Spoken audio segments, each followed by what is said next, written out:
各位观众，晚上好。晚上好。晚上好。晚上好。晚上好。 The Chinese government has one of the most extensive propaganda networks in the world inside the country, but it also aggressively works to influence how it's perceived outside its borders. Good morning, President Xi! China has invested billions into bolstering its image abroad. Its state-run news outlets push out messages in English around the clock. You're watching CGTN. Live in Beijing. From my room. Washington, D.C. And its diplomats have flocked to Twitter in the last year. But what happens when this massive PR apparatus has to do major damage control? We analyzed thousands of tweets from Chinese state media and official accounts and found 3 dominant messages China wants to project to the world. Here's what we learned. A novel coronavirus hit the Chinese city of Wuhan in January. Early whistleblowers were silenced. People were angry about a government cover-up. 没有病床，没有医药。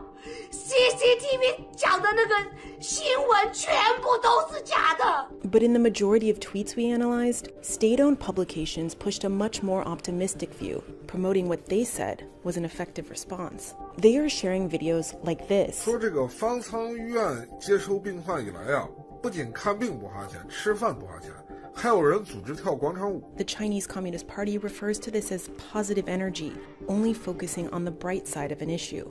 China did take drastic measures to try and stem the outbreak, but that's the only story China wants the world to see. And state media is eager to run praise from foreign experts to back up China's successes. It's a remarkable response that's being organized in China to contain the virus. One tweet from state media that did reveal Chinese citizens' discontent, 全部都是假的。 it was quickly deleted. Once the virus spread across the world, China started positioning itself as being at the forefront of fighting the pandemic. It presented itself as a partner, a grateful recipient, and more recently, a selfless leader, highlighting large donations from Chinese companies and the government. China hasn't typically disparaged other countries' responses to the virus, with one exception: the United States. President Donald Trump has been accused of denying, downplaying, and outright rejecting the concerns over the COVID-19 outbreak. Another thing we noticed are Chinese outlets disputing the origin of the virus. It all started in late February with a renowned Chinese epidemiologist.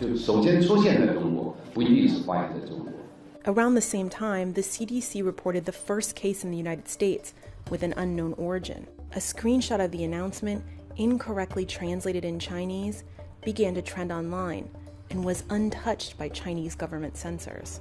And a high-ranking government spokesperson actively pushed disinformation about where the virus came from. 目前病毒溯源工作仍在进行中，尚无定论。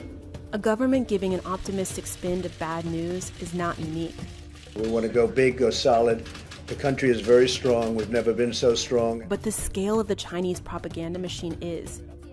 And it's clear that it's being deployed to try and tell the world a news story about the coronavirus pandemic.